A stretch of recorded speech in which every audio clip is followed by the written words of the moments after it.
When he's not performing on stages, HALÉS is an educator, researcher, activist, and a curator of all things concerning the liberation of Black boys and men. Let's give it up.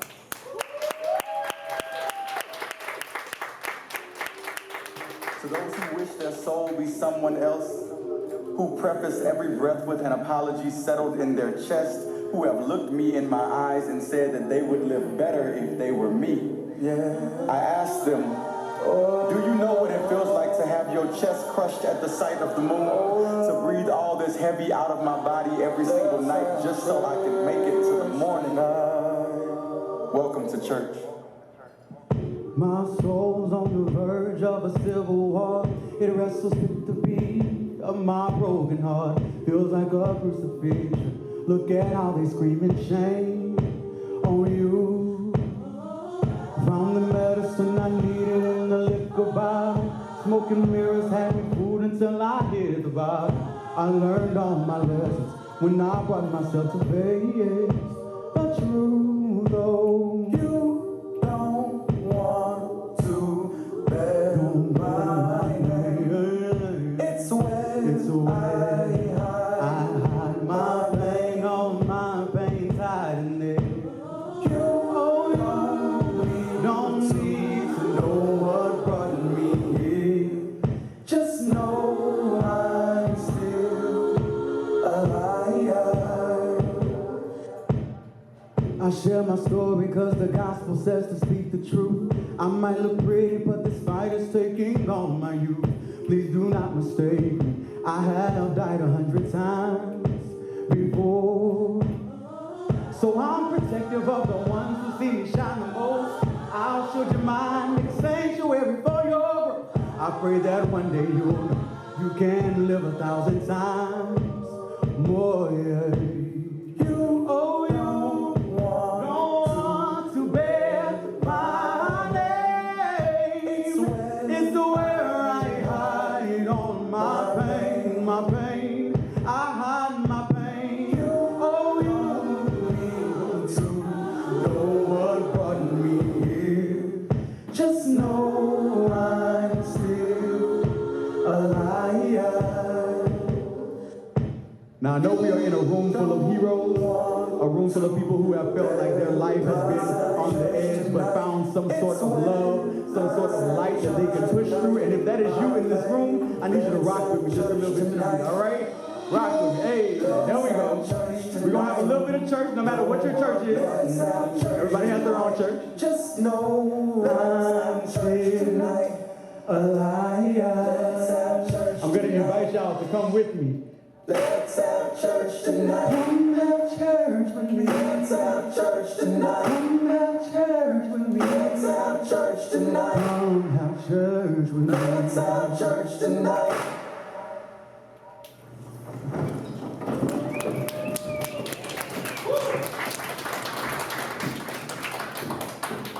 As I invite you all into this space, I'm grateful that I've been invited here. I want you to reflect back on all the work that you have done that's brought you here. And as you listen to all the poems that are coming forward, all of the words that I am saying, I want you to reflect on what it means to you, because we're going to use that in a little bit, okay? Work with me here. This first piece is called World AIDS Day.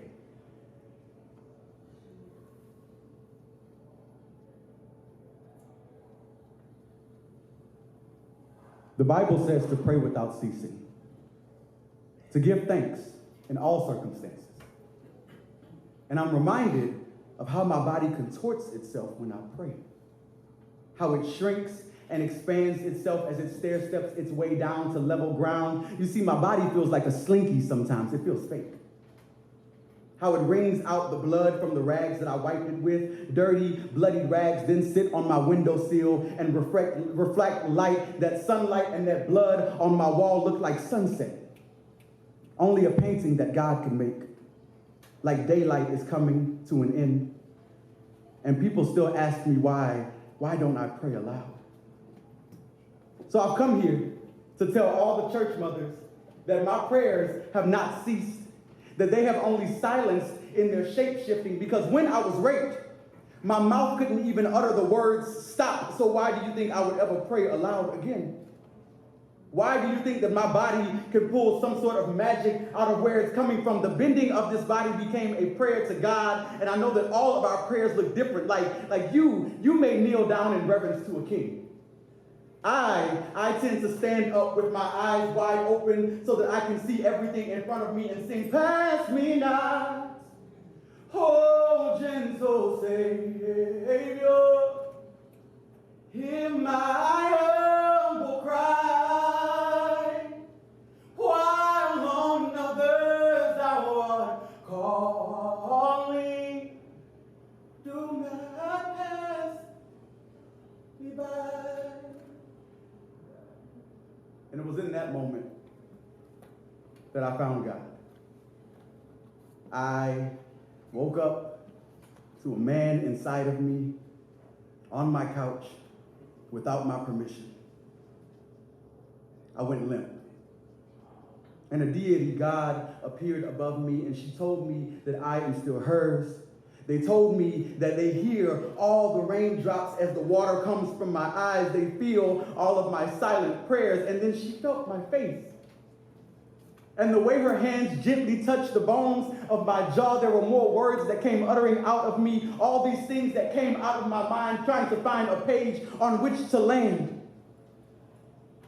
And my song kept going.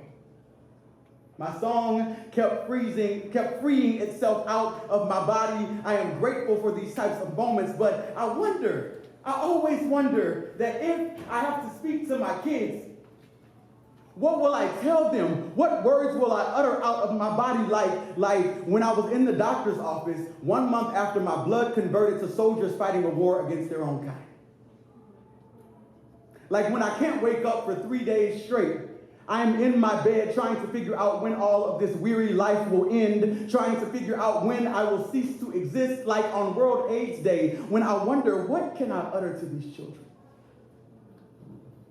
I hope and I pray that I look at them and I say, my child, I want you to tread the heads of serpents that seek venom out of your bones. I want you to know that you are the strength that you seek. I want you to stand in the mirror and remind yourself that you are some sort of God, some sort of deity that has come to this place to change everything that we see.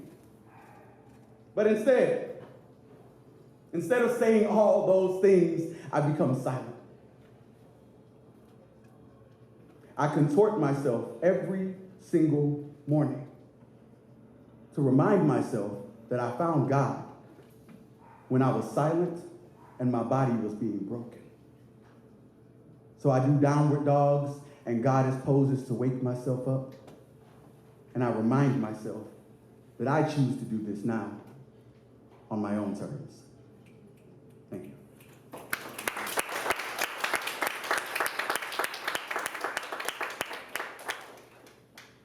Well, hello, everyone. It's a little heavy to start with, but hey, here we are, right? How's everybody feeling this afternoon? Good. I'm sorry. Fired up. Listen, I love it. Okay, the teacher in me is coming out. I'm like, what'd you say? So I absolutely am honored to be in this space, as I said earlier. And I have some stories to share with you all. There's 2 more stories that I'm going to share with you before we do something a little bit different. I will say that last night I had the amazing opportunity to see As Much As I Can. Not like As Much As I Can, but the title As Much As I Can, right? The play. So I saw the immersive play. I experienced the immersive play last night, which I see on the calendar. Everybody's going to experience this week. Is that correct? Yes. Highly recommend. That, honestly, seeing that last night took me to a completely different place. I didn't know what to expect. I knew what it was about. I knew what I was getting myself into, but being in that space really took me to a whole different place. And it reminded me that oftentimes we need a soft place to land, right? In the work that we do, in the lives that we live, in the spaces that we are in, there is always some sort of softness that we need because this work is hard. All of y'all know that. Everyone in this room knows that. This work can be very difficult. So, this next piece I wrote actually for one of my friends. I'll give you a little bit of a backstory. Platonic relationship, let's start there, okay? platonic relationship. And so, really, really close friend of mine. This was maybe about 2 or 3 years ago. I was new to Atlanta, finding my really, really tight-knit group of friends. And we used to, on Saturdays, go and do yoga in the mornings, and then, you know, like bar hop and whatnot at like 10 o'clock on Saturday. But that's 2 years ago, not now. And so one of those days, we had a great day, and we ended up back at his apartment and fell asleep on his couch, but he fell asleep with his head on my chest in the most platonic way. And I wrote a piece while he was sleeping on my chest. I wrote this poem while he was literally sleeping on my chest because it reminded me of how, like, all the softness that we need, right? Especially knowing his backstory, knowing the family that he comes from and how they look at him all types of ways and say crazy things to him. I was happy that he was soft in this moment. And so this piece is called Not Your Mother's Love.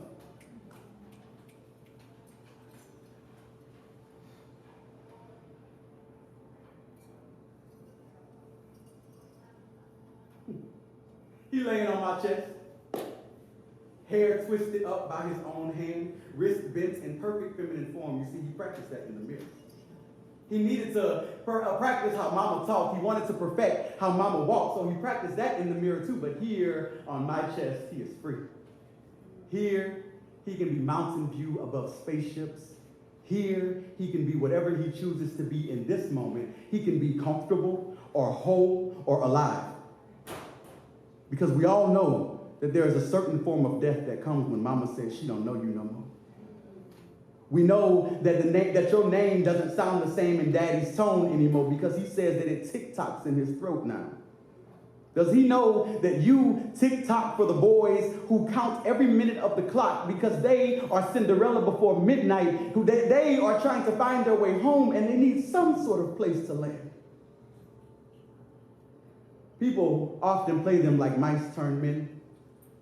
Carriages turn into pumpkins. We call that a bitter ride to a new place, and we hope that our parents don't know that he sneaked off to a ball to become someone else just to feel alive, even if it's ephemeral. And my God, my friend, you are safe here. You become God, and I bow down to you. I want you to come and be deity in my space. Come perch upon your throne, you man, you mountain of headstrong, you friend, you bender of light beings, you temple, you houser of sacrament, you goddess, you shifter of shapes and genders. You got all the bones that they trying to break, my baby. You got all the spark that they trying to take, but I promise you, they can't get to it. So if you allow me to be your Jordan River, then I ask you to come and baptize yourself in my arms and let my hands be those of God as I touch the crown of your head and I pray all the way down to the soles of your feet because my mama taught me that prayer changes things. And I need these guns to be taken away. I need these laws to be taken away. I need the daddies who don't know their sons to be their sons, to find some sort of love in their heart because I can't take no more brothers being dead with lead pipes laid in their torsos.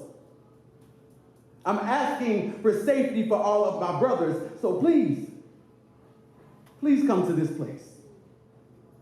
Stay here, child, and rest. Thank you.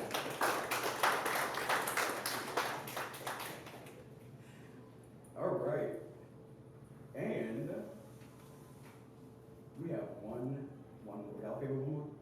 Yes. Y'all quiet, so y'all giving me like, your boy is bored, all right? I'm playing. So I like a little feedback. Right? Let me see. Also, it's hot. Can we get comfortable? Yeah. Because it's real hot here. So we gonna work this last piece out. We're gonna work this last piece for sure.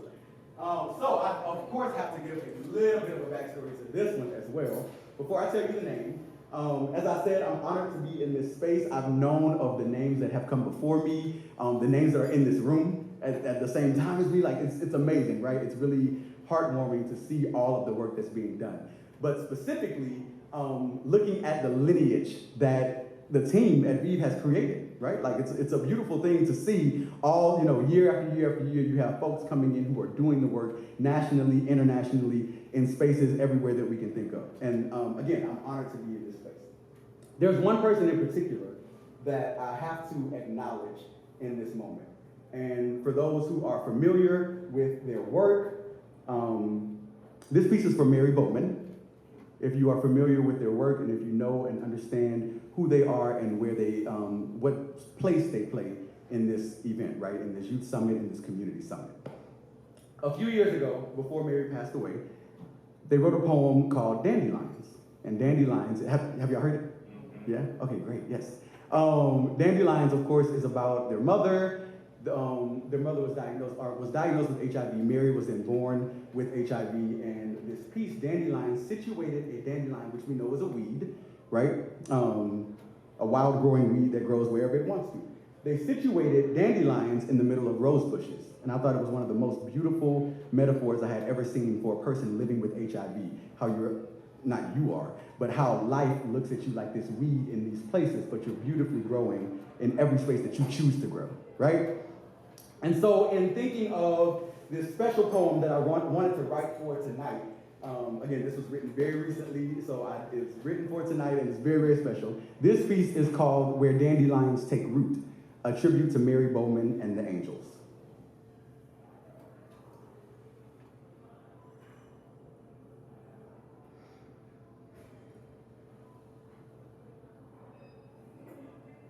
Y'all all right? Y'all still with me? Yeah. Okay, all right. Here we go, y'all. Sorry, it's hot. Okay.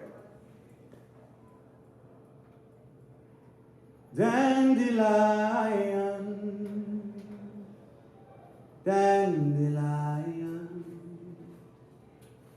dandelion, take your place. The other day I found a dandelion. I dug deep in my belly and wished a wish that only God could grant. And I asked him to show my legacy on this earth as well, give him something tangible so I can actually know that wishes do come true. And then I puffed on that dandelion.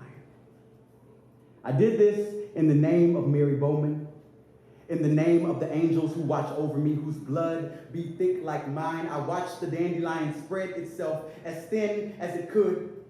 Like a spider's web, it reached eternity as it floated away, granting all my wishes true, and I didn't even know it. I watched one seed land in the place where the virus started. Another one went to the place where I held the hands of grandfathers who have known this pain for so long, and they still had a smile on their face, reminding me that breath is all I should be grateful for. Even in all my broken nights where I don't feel whole, I have ancestors whose blood runs like mine, standing, holding their stories, ready to be griot for whom the bell tolls, and they tell us to tell the whole story. They tell us to tell the legacies of their bodies, tell the stories of Gia and Ryan and Freddie and Mary and Alvin and Arthur. They tell us that our tongue resting on the roof of our mouth ain't never got us nowhere.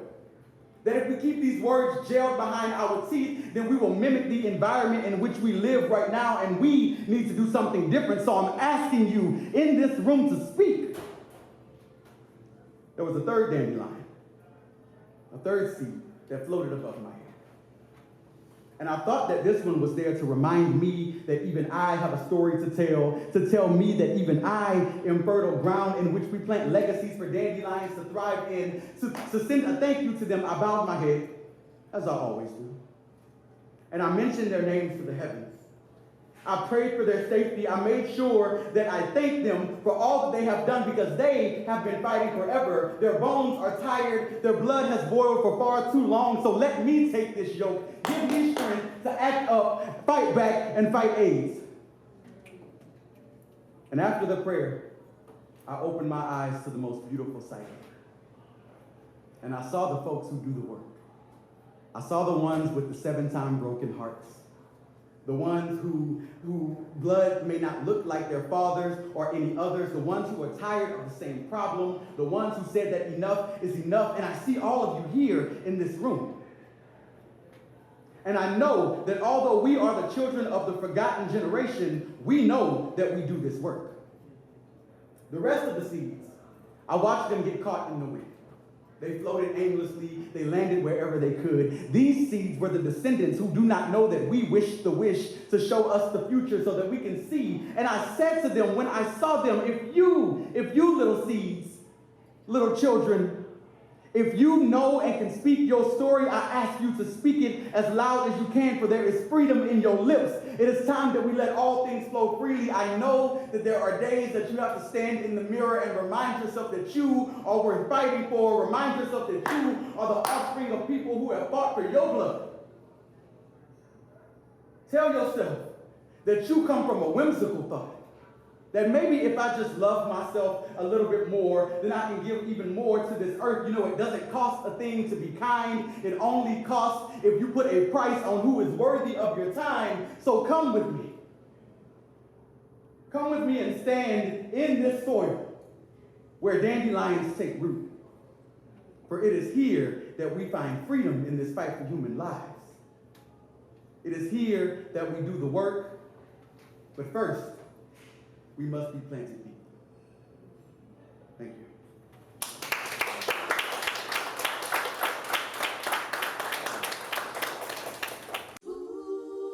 To those who wish their soul be someone else, who preface every breath with an apology settled in their chest, who have looked me in my eyes and said that they would live better if they were me, I asked them, do you know what it feels like to have your chest crushed at the sight of the moon? To breathe all this heavy out of my body every single night just so I can make it to the morning?